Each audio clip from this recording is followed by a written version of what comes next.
Hello guys, welcome to my YouTube channel. आज की इस वीडियो में हम बात करने वाले हैं सेट थ्योरी में Venn diagram plus operation on sets के बारे में। इससे पहले की जो हमारी वीडियो थी उस वीडियो में मैंने आपको सेट का जो डेफिनेशन होता है वो बताया था, प्लस उसके जो भी टाइप्स होते हैं वो मैंने आपको बताया था। ठीक है, तो आइए चलिए वीडियो स्टार्ट करते हैं।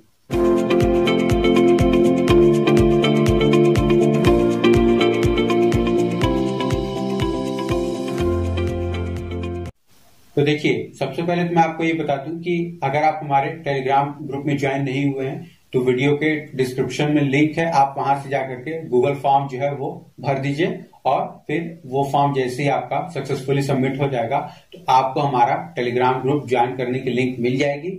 उसका फायदा ये है कि आपको वहां पर इंट्रेंस एग्जाम जो भी आपका आने वाला है उसके लिए आपको फ्री ऑफ कॉस्ट तैयारी करवाई जा रही है, उसके लिए आपसे कोई भी चार्जेस नहीं लिए जा रहे हैं। ठीक है, तो अगर आप हमारे ग्रुप में अभी ज्वाइन नहीं हुए तो प्लीज ये डिस्क्रिप्शन में दिए हुए फॉर्म को भरिए और हमारे ग्रुप में ज्वाइन कीजिए। ठीक है, तो देखिए सेट का आपको डेफिनेशन हमने बता दिया था, हमने आपको टाइप्स उसके बता दिए थे। अभी हम बात कर लेते हैं वेन डायग्राम के बारे में। तो वेन डायग्राम है क्या, तो उसको हम ऐसे समझ लेते हैं कि जैसे मान लीजिए कि हम अपनी सहूलियत के लिए, अपनी आसानी के लिए क्या करते हैं, चीजों को फिगर के थ्रू या किसी भी चीज के थ्रू ज्यादा अच्छे से समझ लेते हैं। फॉर एग्जाम्पल मैं अगर आपको बताऊं, अगर आप किसी एक स्टोरी को किसी एक बच्चे को देते हैं पढ़ने के लिए तो हो सकता है कि वो पढ़ करके बच्चा स्टोरी को उतने अच्छे से ना समझ पाए जितना अच्छा वो बच्चा उस स्टोरी को विथ पिक्चर समझ पाएगा। ठीक है, तो पिक्चर से क्या होता है बेसिकली कि हमारे दिमाग में एक थीम, एक थॉट, एक तरीके का आइडिया क्रिएट हो जाता है कि हाँ what is going, what is happening. ठीक है, तो वेन डायग्राम बेसिकली यही करता है कि आपका सेट थ्योरी में जब भी आप सेट के ऊपर ऑपरेशंस लगाते हो, सेट के बीच में कोई भी आप अलजेब्रिक एक्सप्रेशंस लगाते हो, तो सेट थ्योरी आपको उसको समझने में आसानी क्रिएट कर देता है कि हाँ आप बेसिकली कहना क्या चाह रहे हो। ठीक है, तो वेन डायग्राम का मतलब क्या होता है बेसिकली,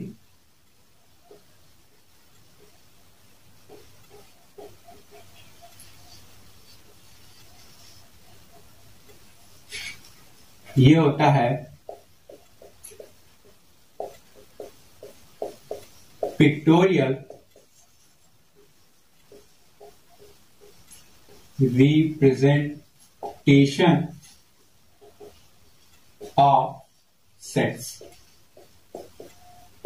अब आप सेट्स कह लीजिए, चाहे सेट के ऊपर जो भी ऑपरेशन लगा रहे हैं उसको बोल लीजिए। ठीक है, इस तरीके से होता है।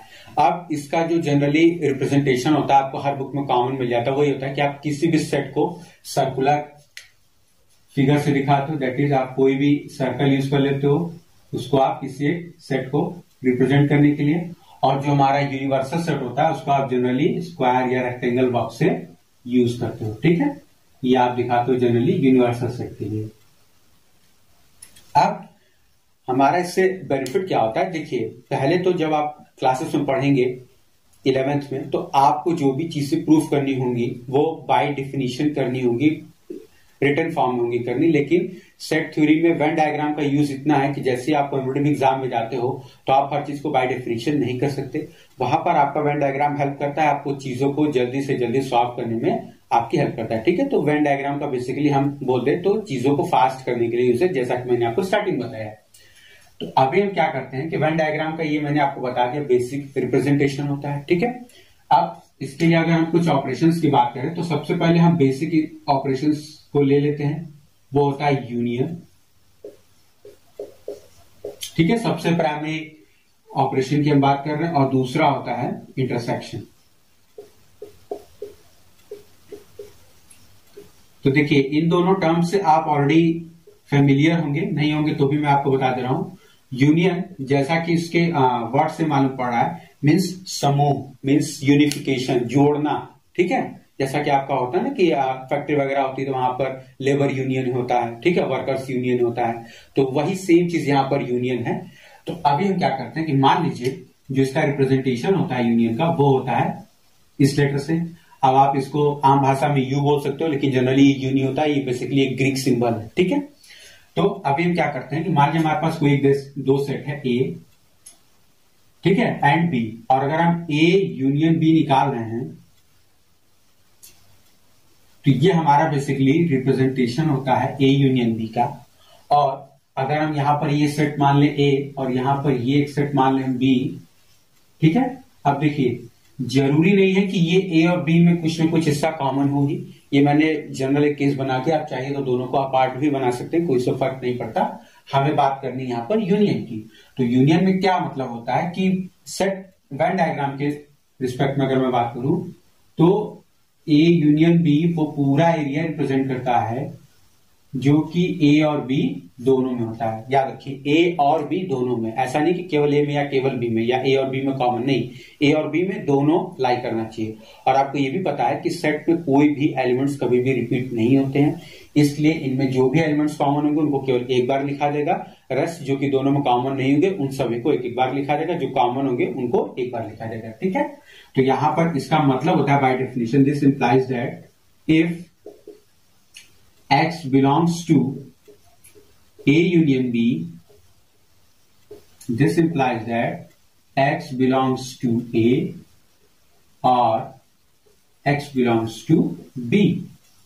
ठीक है, मतलब कि अगर X A यूनियन B में बिलोंग कर रहा है तो या तो X A में बिलोंग करेगा या तो X B में बिलोंग करेगा, दोनों में भी बिलोंग कर सकता है। ठीक है, ये बात आप ध्यान रखेंगे। अब बात कर लेते हैं इंटरसेक्शन की। इंटरसेक्शन से भी आपको समझ में आ रहा होगा बाय वर्ड इंटरसेक्शन, जैसे हम बोलते हैं ना कि लाइंस कहां पर इंटरसेक्ट कर रही हैं, फिगर्स कहां पर इंटरसेक्ट कर रहे हैं। तो इंटरसेक्शन का मतलब होता है कि वो पॉइंट, इंटरसेक्शन पॉइंट का मतलब होता है वो पॉइंट जो कि दोनों के लिए कॉमन हो। तो यहां पर जो वर्ड यूज करते हैं common, that is the basis of this intersection. तो हम क्या करते हैं, इसका जो रिप्रेजेंटेशन होता है वो अगेन इन्वर्टेड यू, लेकिन इसका जनरली ये एक ग्रीक सिंबल है। ठीक है, ये यू नहीं है, एक ग्रीक सिंबल है, और इसका हम इस तरीके से लिखते हैं that is A intersection B. ठीक है, ये लिख लेते हैं। अब इसके बाद जो इसका रिप्रेजेंटेशन होता है, मान लीजिए कि हमारे पास ये दो सेट्स हैं, that is A and that is B. तो ए इंटरसेक्शन बी जो होता है वो ये रीजन बताता है।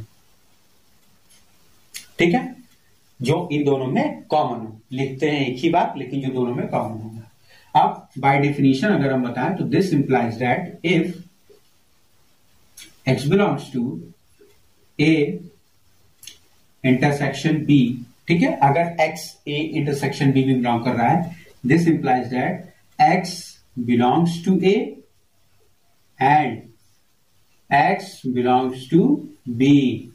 अब यहां पर आपको ध्यान देने वाली बात यह कि यूनियन में ये और इंटरसेक्शन में ये टर्म यूज होता है। और का मतलब आपके पास ऑप्शन है, बोलते हैं ना ए और बी। ठीक है, मतलब कि या तो ए या तो बी, एंड और अगर हम बोलते हैं ए एंड बी मतलब कि ए भी और बी भी। ठीक है, तो यहां पर और का मतलब है कि या तो एक्स ए में हो सकता है या तो एक्स बी में हो सकता है, दोनों में भी हो सकता है। लेकिन यहां पर क्या बोल रहा है कि this implies that x belongs to A and x belongs to B, मतलब कि एक्स ए में भी बिलोंग करना चाहिए और बी में भी बिलोंग करना चाहिए। तो ये बेसिकली हमारे पास दो ऑपरेशन है बेसिक, जिनके बेसिस पर अब हम इन्हीं में अलजेब्रिक साइंस वगैरह लगाते हैं, प्लस वगैरह माइनस वगैरह लगाते हैं। ठीक है, इनमें ट्रांसपोज वगैरह करते हैं, इनके कॉम्प्लीमेंट वगैरह लेते हैं, वो सारा कुछ अभी हम आपको इस वीडियो में आगे बताएंगे। ये बेसिकली हमारा एक बेसिक इंट्रोडक्शन हो गया कि हम वेन डायग्राम क्या होता है और हम वेन डायग्राम का पिक्टोरियल रिप्रेजेंटेशन कैसे हेल्प करता है हमें चीजों को समझने में। ठीक है, तो ये आपको ऐसे समझ में आ गया और इसका मैंने आपको बाय डेफिनेशन बता दिया। अब इसके बाद जो टॉपिक्स हैं उनको देख लेते हैं। ठीक है,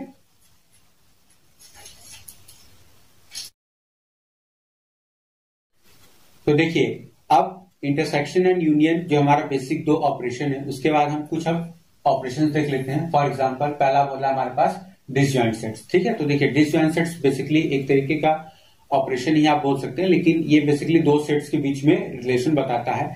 डिसजॉइंट सेट्स, इसका मतलब आपने बहुत जगह पे पहले से पढ़ा होगा। डिसजॉइंट का मतलब होता है कि anything which have no any touching point या which have no any common things. ठीक है, तो डिसजॉइंट सेट्स का मतलब ये होता है ऐसे दो सेट्स जिनके एलिमेंट्स जो है वो कोई भी आपस में कभी बराबर नहीं हो सकते। ठीक है, तो इसका मतलब ये होगा सिंपली कि that is A intersection B जो होगा, अगर दो सेट्स हैं तो वो हमेशा पाई होगा वेयर, एक चीज आप ध्यान रखेंगे, यहां पर हम जो भी एग्जांपल बताएंगे उसमें हम ये ऑलरेडी मान के चल रहे हैं कि हमारा ए और बी जो है वो नॉन वाइड सेट है। ठीक है, मतलब कि वो एम्प्टी सेट नहीं है, नॉन एम्प्टी सेट है। ठीक है, where A and B are non empty, and B are non empty.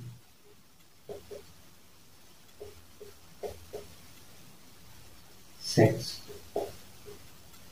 अब दूसरा आ रहा है डिफरेंस ऑफ सेट्स, ठीक है, डिफरेंस ऑफ सेट्स। तो देखिए डिफरेंस ऑफ सेट्स को अगर मैं बताऊं तो बेसिकली जो रिप्रेजेंटेशन होता है उसका सेकेंड नंबर वो होता है, अगर हमारे पास कोई एक सेट ए है एंड बी है, देन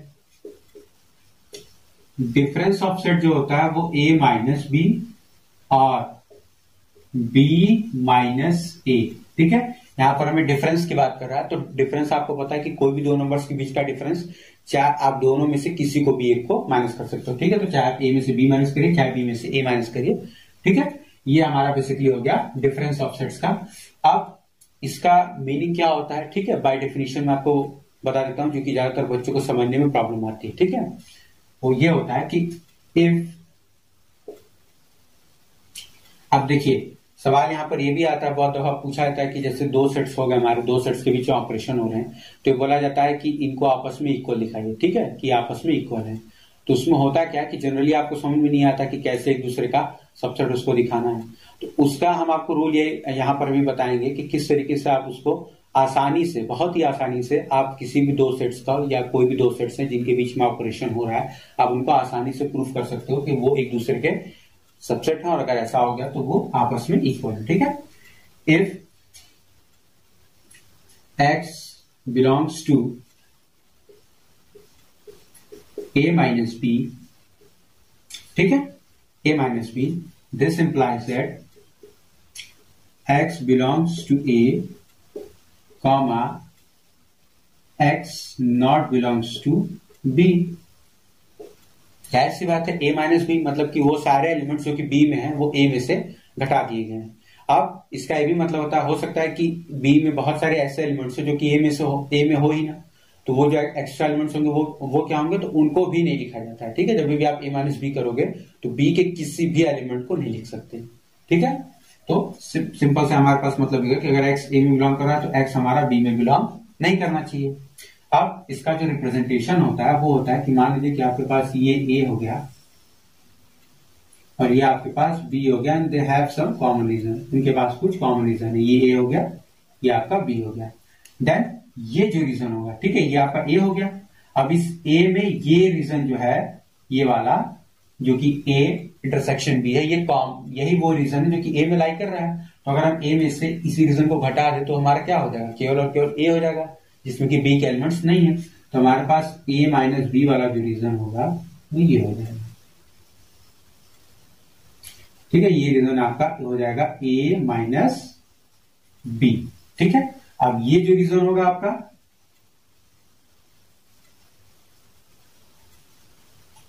ये रीजन आपका हो जाएगा b माइनस ए, ठीक है। सिंपल सी चीज है, ये आपका हो गया बाय डेफिनेशन।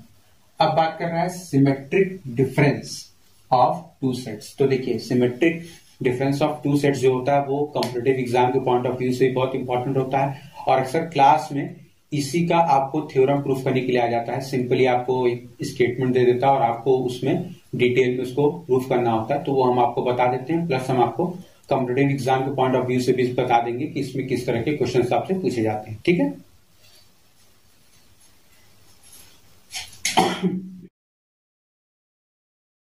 तो देखिए अब हमारे पास तीसरा आ जाता है symmetric difference of the set. तो सबसे पहले तो मैं आपको बता दूं इसका जो रिप्रेजेंटेशन होता है जनरली बच्चों को नहीं समझ में आता है, वो होता है A triangle B. Generally triangle नहीं होता है, एक तरीके का ग्रीक सिंबल है। अगेन ये भी आप जान लीजिए कि मैथमेटिक्स में जितने भी सिंबल्स यूज होते हैं जो कि आपके अल्फाबेट से बिलोंग नहीं करते हैं, वो मोस्टली जो होते हैं वो ग्रीक सिंबल्स होते हैं, ठीक है। इस बात को आप नोट कर लीजिए।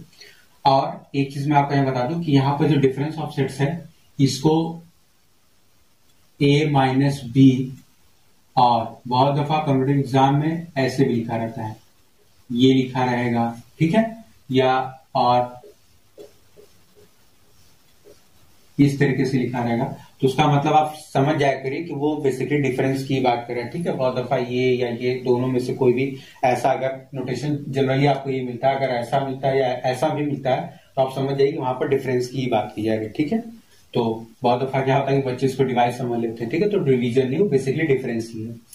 तो इसका रिप्रेजेंटेशन ऐसे होता है। अब इसका मतलब क्या होता है? इसका मतलब होता है A union B minus A intersection B, और यही बराबर होता है ए माइनस बी यूनियन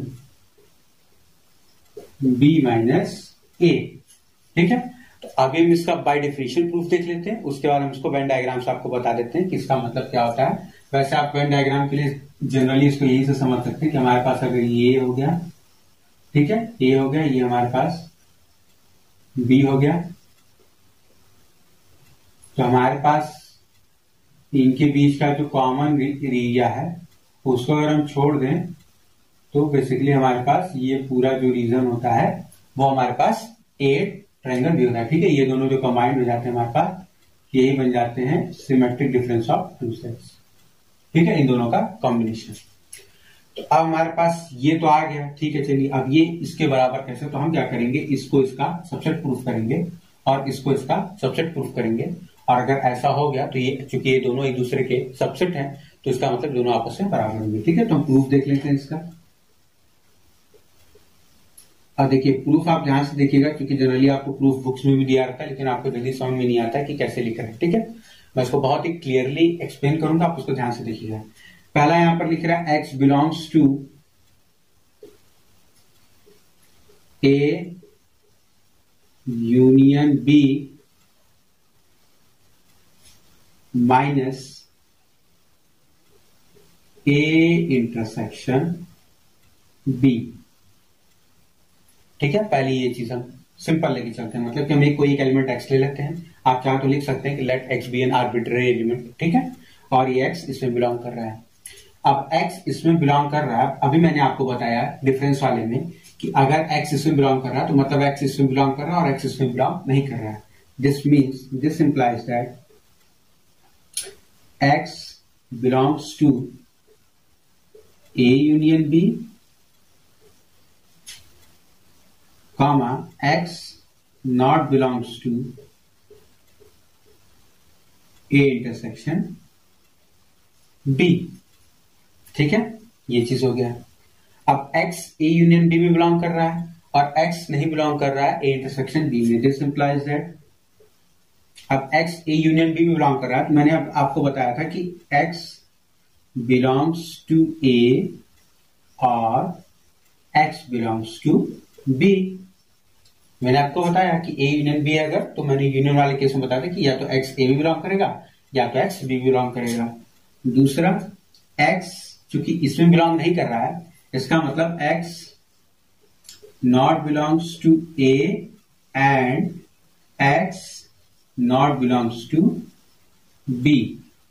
ठीक है, मतलब कि एक्स ए और बी में साइमल्टेनियसली नहीं बिलोंग कर रहा है, मतलब एक साथ नहीं बिलोंग कर रहा है। लेकिन एक्स ए में बिलोंग कर रहा है या बी में बिलोंग कर रहा है, लेकिन एक्स ए और बी में एक साथ नहीं बिलोंग कर रहा है।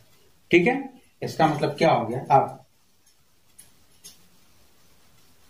देखिए, हम इसको और इसको एक साथ लेंगे तो हमारे पास हो जाएगा एक्स बिलोंग्स टू ए। ठीक है, x not belongs to B. ठीक, और यहां पे और लगा हुआ है इसलिए हम और लगा रहे हैं। अगर एंड होता तो देखिए, ऑपरेशन आप जब भी लगा रहे हैं तो एक चीज आप माइंड में क्लियर रखिए कि आप जो भी चीज ऑपरेशन अप्लाई कर रहे हो वो लॉजिकल होना चाहिए। मैं यहां पर इन दोनों के बीच में और लगा हुआ है, इसलिए जब दूसरा केस मैंने लेना स्टार्ट किया तो पहले ही और लगा दिया। अगर एंड होता तो मैं एंड लगाता पहले। ठीक है, अब ये हो गया हमारे पास। और x belongs to b, x not belongs to a। जाहिर सी बात है, हमने इसको और इसको कॉमन लिया था, अब इसको और इसको कॉमन लेंगे। तो अब x belongs to a, x not belongs to b। This implies that x belongs to a minus b और x belongs to b minus a। ठीक है, यहां तक क्लियर है। अब यहां पर और लगा हुआ है, तो और को हटा के हम क्या करेंगे, यूनियन करेंगे। क्योंकि हमने यूनियन को हटाया था तो क्या किया था, और किया था। अब और को हटाएंगे तो यूनियन करेंगे, यानी this implies that x belongs to a minus b union b minus a। ठीक है, अब आप ध्यान ये देंगे कि आपने क्या लेके चला था कि x इसमें बिलोंग कर रहा है, और आपको मिल क्या गया कि x इसमें बिलोंग कर रहा है। तो कल मैंने आपको, जो इससे पहले वाली वीडियो थी, मतलब उसमें मैंने आपको बताया था कि अगर कोई एक सेट A में बिलोंग कर रहा है और वो एलिमेंट अगर B में बिलोंग कर रहा है, इसका मतलब क्या होगा, तो वो सेट A सेट B का सबसेट है। अगर कोई एक एलिमेंट हम लेके चले इसमें, वो बिलोंग कर रहा है इसमें, दैट मीन्स कि ये इसका सबसेट है। तो इसको मैं ऊपर लिख दे रहा हूं, दिस इंप्लाइज दैट कि A union B minus A intersection B is a subset of A minus B union B minus A। ठीक है, ये चीज आपको मिल गई। अब इसी तरीके से आप रिवर्स प्रोसेस चलोगे। ठीक है, मतलब कि अब आप इसको ले लोगे और इसको बिलोंग करके अरेंजमेंट करोगे और इस फॉर्म में लेते आओगे। अब जैसे ये लेके चलोगे इस फॉर्म में लेते आओगे, मतलब अब ये इसका सबसेट हो गया। तो मैं यहां पर शॉर्ट में लिख दे रहा हूं, similarly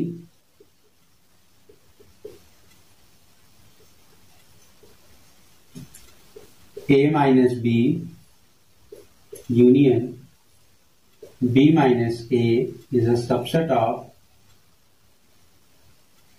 A union B minus A intersection B। ठीक है, अब ये हो गया सबसेट इसका, ये हो गया इसका सबसेट, यानी दिस इंप्लाइज दैट, या इसको यहां रखिएगा, ये चीज यहां पर है। ठीक है, तो दिस इंप्लाइज दैट कि A union B minus A intersection B is equal to A minus B union B minus A।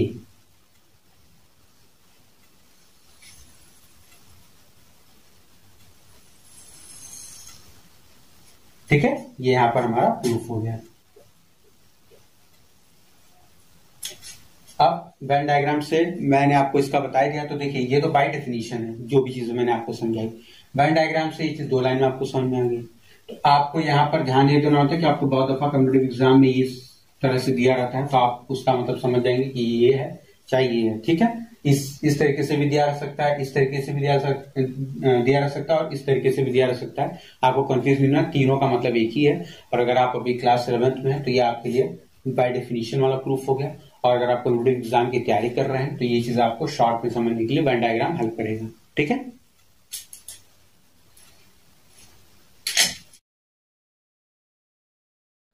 तो देखिए अब हम बात कर लेते हैं कॉम्प्लीमेंट ऑफ अ सेट के बारे में। तो देखिए सेट ए का कॉम्प्लीमेंट का मतलब ये होता है कि कोई भी एक सेट है हम ले लें, और उसके कॉम्प्लीमेंट का मतलब होता है हर वो एलिमेंट जो कि उसमें ना बिलोंग कर रहा है।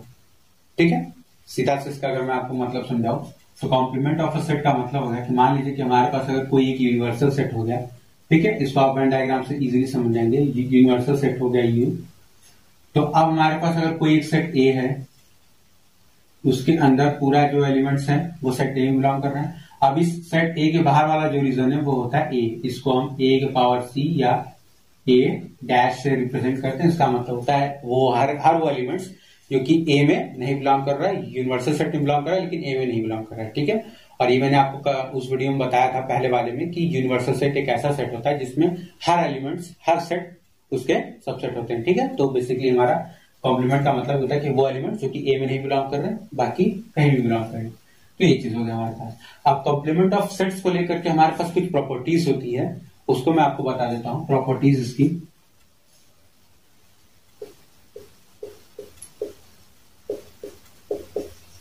ठीक है, इसकी प्रॉपर्टीज मैं आपको बता रहा हूं। बेसिकली इसमें पहला है कि हम अगर यूनिवर्सल सेट का कॉम्प्लीमेंट लेते हैं तो ये हमारे पास 5 मिलता है। ठीक है, क्योंकि यूनिवर्सल सेट का कोई कॉम्प्लीमेंट हो ही नहीं सकता।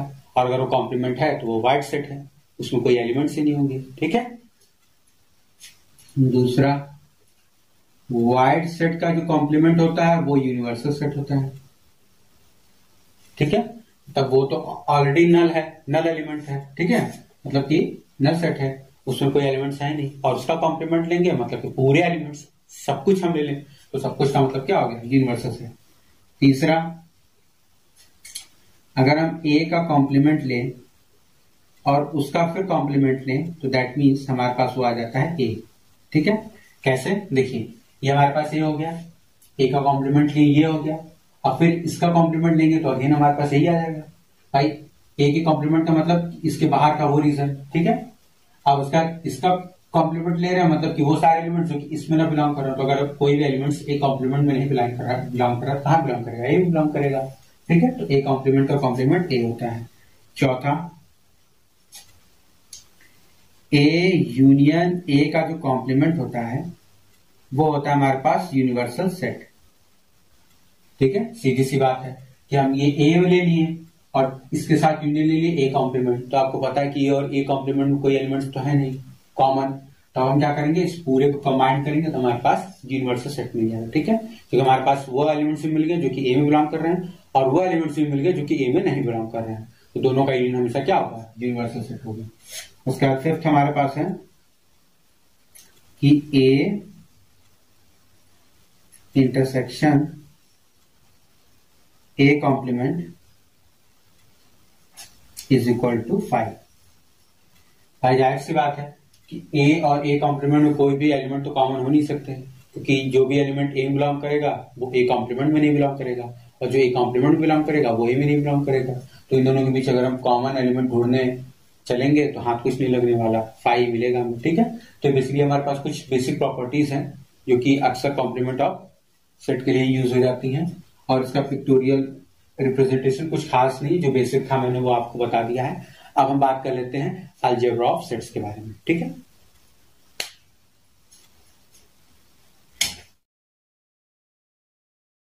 तो देखिए अब हम बात कर लेते हैं laws of algebra of sets के बारे में।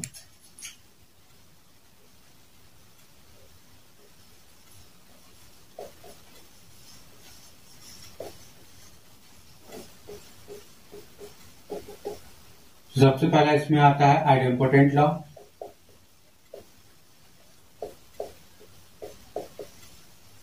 देखिए आइडेम्पोटेंट लॉ और आइडेंटिटी लॉ में बच्चे अक्सर कंफ्यूज रहते हैं कि what do we mean by, what is the difference between idempotent law and identity law, दोनों में क्या डिफरेंस होता है। तो देखिए आइडेम्पोटेंट लॉ क्या होता है बेसिकली कि बहुत ही मतलब ऐसी बातें कहता है जिसका कि कोई अर्थ नहीं निकलता है, लेकिन फिर भी एक लॉ है तो आपको उसको जानना चाहिए। वो ये कहता है कि ए यूनियन ए बराबर ए होगा एंड ए इंटरसेक्शन ए बराबर ए होगा। सिंपल सी बात कहता है। अब इसका कोई अर्थ ही नहीं निकलता है, लेकिन फिर भी आपको इसको जानना है क्योंकि अक्सर आप कंफ्यूज हो जाते हो। आइडेंटिटी लॉ क्या कहता है,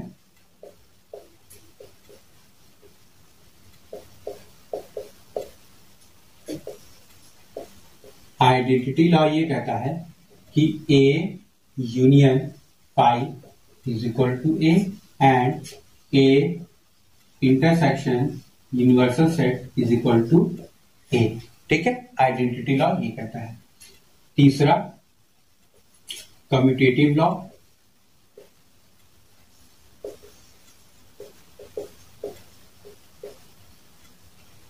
कम्यूटेटिव लॉ क्या कहता है कि हमारे पास चाहे ए यूनियन बी हो, ये बराबर होगा बी यूनियन ए के, एंड ए इंटरसेक्शन बी हो वो बराबर होगा बी इंटरसेक्शन ए के। देखिए इन सभी को प्रूफ करने के लिए आपके पास जो मैंने सबसेट वाला मेथड बताया था सेम वही अप्लाई होगा।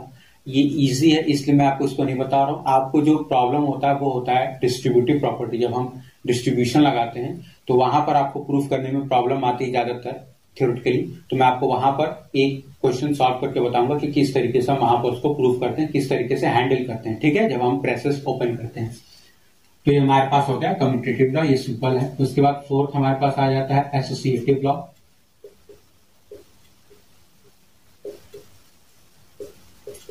एसोसिएटिव लॉ ठीक है, एसोसिएटिव लॉ आपको पता है कि A union B union C is equal to A union B union C. अब यही चीज आप इंटरसेक्शन के साथ भी अप्लाई हो कर सकते हैं। ठीक है, ये एज इट इज। हमारे पास फिफ्थ जो आता है वो आता है डिस्ट्रीब्यूटिव लॉ। इसको आपको समझने की जरूरत है और इसको मैं प्रूफ भी करवाऊंगा। ये डिस्ट्रीब्यूटिव लॉ, डिस्ट्रीब्यूटिव लॉ कहता है कि A union B intersection C is equal to A union B intersection A union C.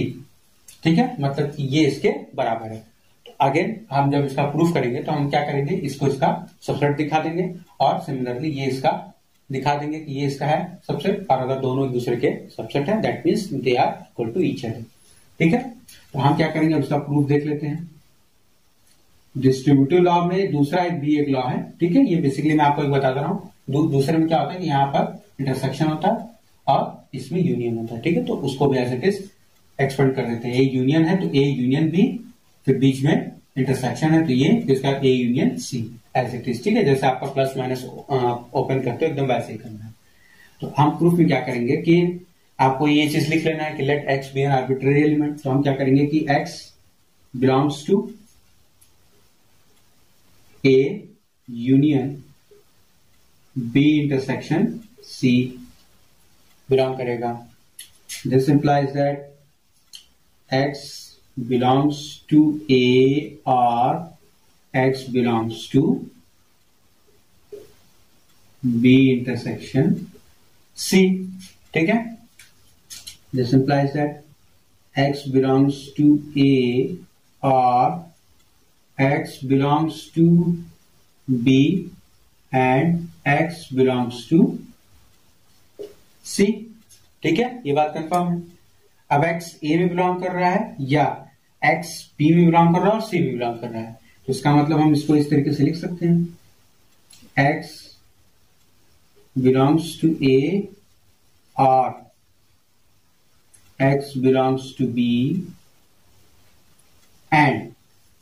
ठीक है, अब आप ध्यान देंगे यहां पर कि हम क्या कर रहे हैं, x belongs to A कर रहा है या x बिलोंग कर रहा है B और C दोनों में। ठीक है, साइमल्टेनियसली।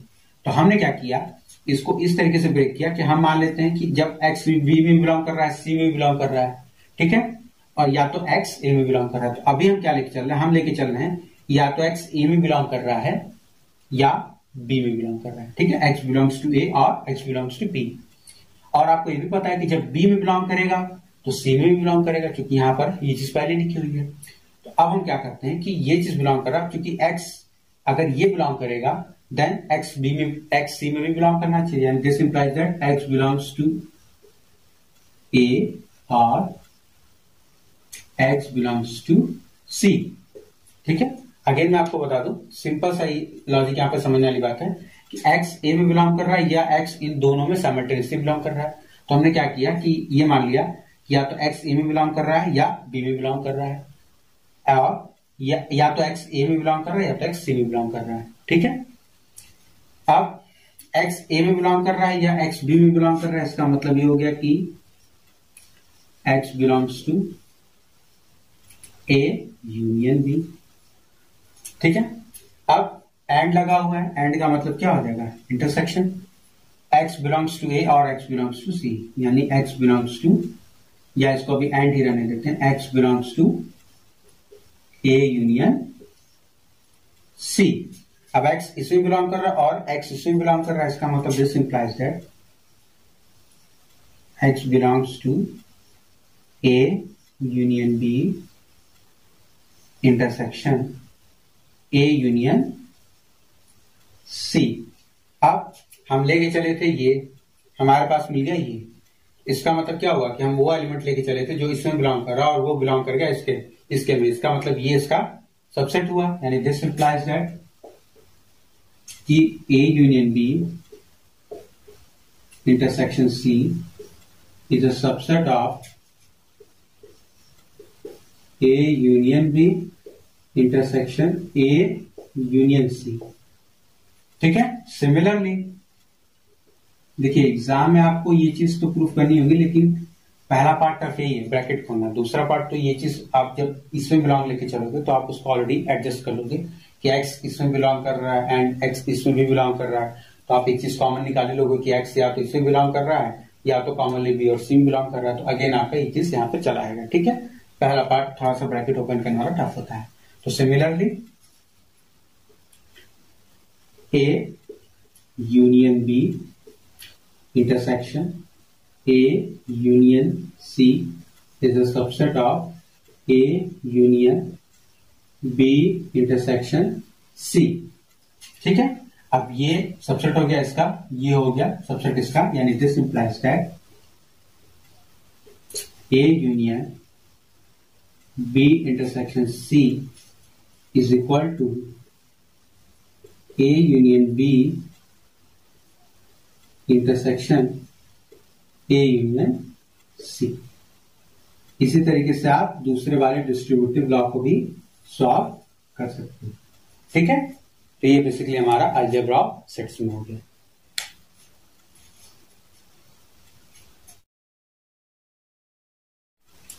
तो देखिए आज के वीडियो में इतना ही। आज के वीडियो में बेसिकली हमने ऑपरेशन ऑन सेट्स के बारे में जाना, वेन डायग्राम के बारे में जाना और अलजेब्रा ऑफ सेट्स के बारे में जाना, और मैंने सबका आपको थ्योरेटिकल प्रूफ भी बताया बहुत सारे का, जिसको कि आपको सॉल्व करने में या समझने में प्रॉब्लम आती है। ठीक है। अगर आपको वीडियो अच्छी लगी हो तो प्लीज वीडियो को लाइक करिए, शेयर करिए और मेरे चैनल को सब्सक्राइब कर लीजिए। साथ ही साथ बेल आइकन भी प्रेस कर दीजिएगा ताकि मेरे चैनल पर आने वाली वीडियोस की नोटिफिकेशन आपको मिल जाए। तो मिलते हैं नेक्स्ट वीडियो में, तब तक के लिए थैंक यू।